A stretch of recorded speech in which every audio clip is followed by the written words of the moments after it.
Okay,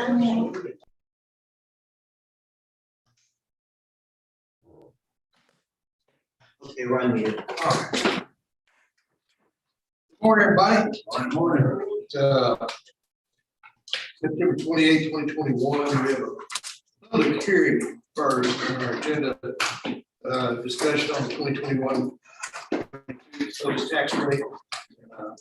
We previously discussed this at a meeting a couple of weeks ago. As prescribed by law, to my understanding, we were talking with our county attorney. Full disclosure is evident. So once again, we've already met our criteria for a public hearing on the elected officials' salaries and also the criteria for the proposed budget. So the only thing we have left to do is have a public hearing for discussion on the 2021-22 proposed tax rate. And this time we have established a previous meeting. Our proposed tax rate is 0.5543, the same as last year. There's no change. Of course, our effective rate is 0.518 with a whole bunch of numbers after. And the voter approval tax rate is 0.5559 with a whole bunch of numbers after that. And of course, we're always trying our best to sit somewhere in the middle. Simply because, well, when you get down to it, we're always about 2 years behind on revenue, whether you like it or not. That's just the way it is. And we are continuing to grow as a county. We have to provide services, and we don't do our diligence as we should. And somewhere along the way, we're going to miss our mark providing those services. So anyway, is there any discussion about the proposed tax rate of 0.5543, which is the same as last year? Open up for discussion.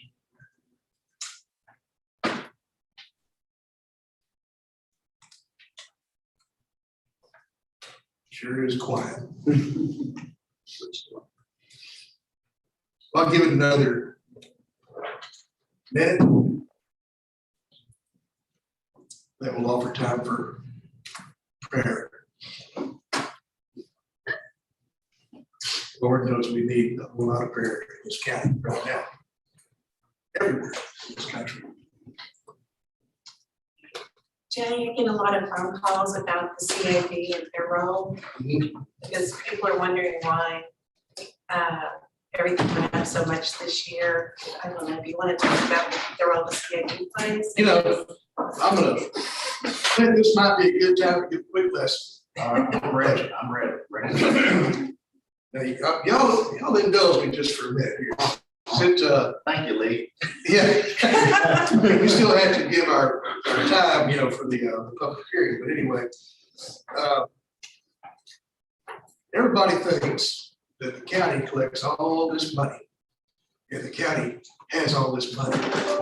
You know, we collect, Brother Rick, I know we do for every taxing entity in this county except for Devers, Target, and Dayton. Is that correct? Yes.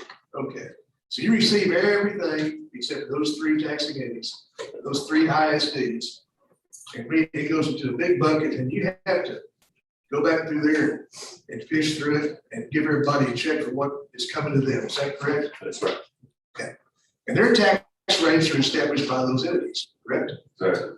So the ISDs have their own, the cities have their own, the ESDs have their own, hospital district has its own. WCIDs, drainage districts, they have their own tax rate. They may be governed a little different, like a water district versus the county, but they all work under the umbrella of the truth of taxation, just like the county does. Yeah. So I'm going to do a quick little lesson on taxes. And this, I had Glenn Hagar is our comptroller for the state of Texas. And he's good old buddy. He's an Aggie. Can't be happy to hear that. Some of y'all might not, but anyway. And having a discussion with him one night, we were in Cleveland at a meeting, Republican Party meeting, and we were discussing things. And he was getting a lot of questions asked to him about what part does the comptroller's office play? What part does the CAD play? What part does the tax amenities play? Just a myriad of questions that were addressed to him. And his answer was simply this: the comptroller does not make policy. Comptroller does not make policy. The comptroller's office enforces policy. Think about that. So who makes policy? Now, this isn't Ferris Bueller's Day Off. Y'all can answer if you like. Yeah, who makes policy for the state of Texas? The legislature does. Okay, so it starts there, comes on down to the comptroller's office, and then it goes down to your local CAD, and then it comes down to the taxing units. Okay, so I'm gonna do a real simple lesson in taxes as applied to the county. We're one taxing entity. Okay, this is your tax bill. Here it is right here. This is your tax bill. And we're going to call this tax bill $1,000. Don't we all wish it really was that? Your total tax bill. Whatever, and Ricky Brown sends you a bill in the mail for your ad valorem taxes for the entire year. It's going to list on there your ISD tax, your city tax if you live in the city. Your county tax is also going to list anything else that you might live in. It might be a drainage district, might be the hospital district, might be an ESD, whatever. They're all going to be listed on this bill. So let me show you real quickly how this works. This is $1,000 right here. I'm going to fold this paper right here in half.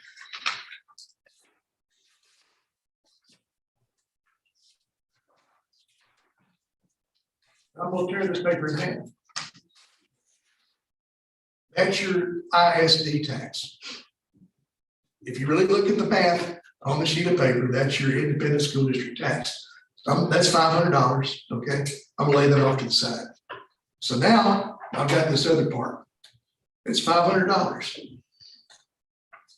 Well, in that is a city tax and a county tax if you live in the city. So I'm gonna take this, I'm gonna fold it in half because roughly, I live in the city of Dayton. I pay a city tax, I pay a county tax. And I pay an ISD tax, pay a hospital district tax. It roughly said, that's $500 here. I'm gonna tear it down the middle because my county tax and my city tax are roughly the same.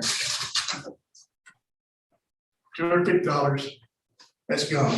That's not the county's money. That's ISD, that's city. That's $750 right there of $1,000. So here's what I got left over, Commissioner Wilson, and this is where it gets really interesting. Your county tax, $250 out of $1,000.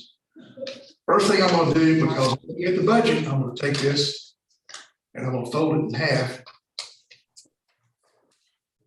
And once again, I'm gonna rip it down the middle.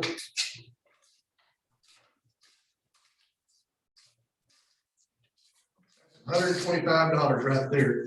That's cradle to grave judicial.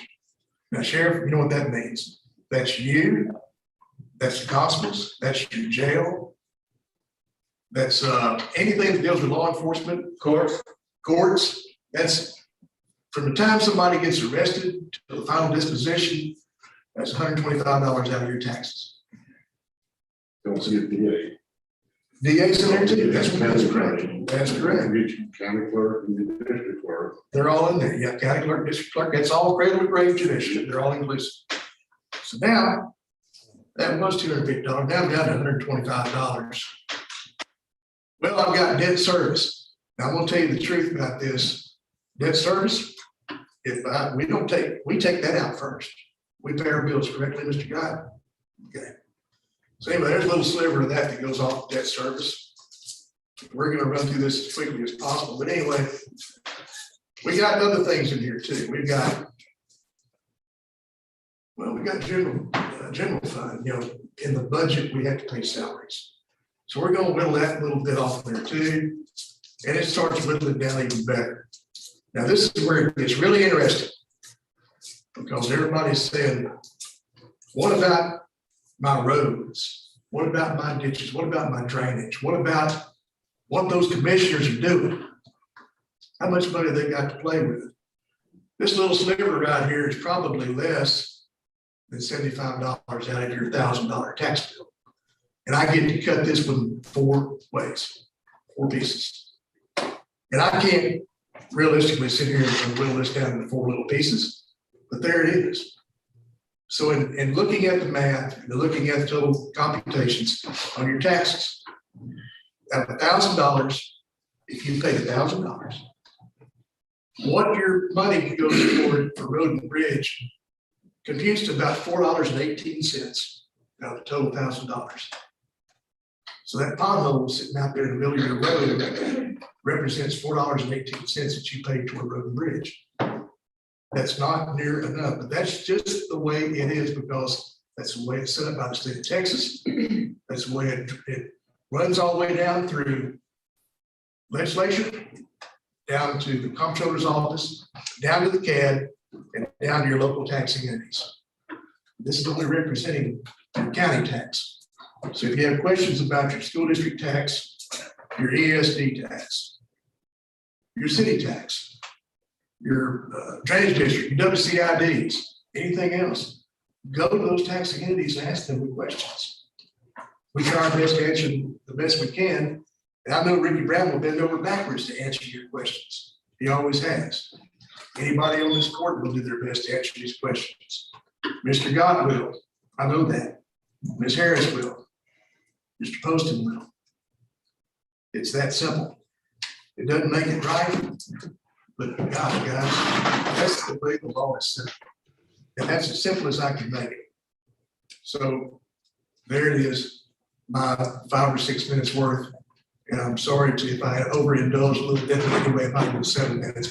But that's it. That's the way it works. And in talking with my friend Glenn Hagar about this one time, he said, well, I'm going to do a video on this matter. So there's your video, y'all. So Sheriff, I wish we could make more money, but that's just the way it operates. Okay. All right. We stretch $1 till it reaches. And then we stretch it some more. All right. Is there any further discussion about the tax rate for the Liberty County for this 21-22 fiscal year? Everything about it? We'll close out this portion of our public hearing and we'll get ready to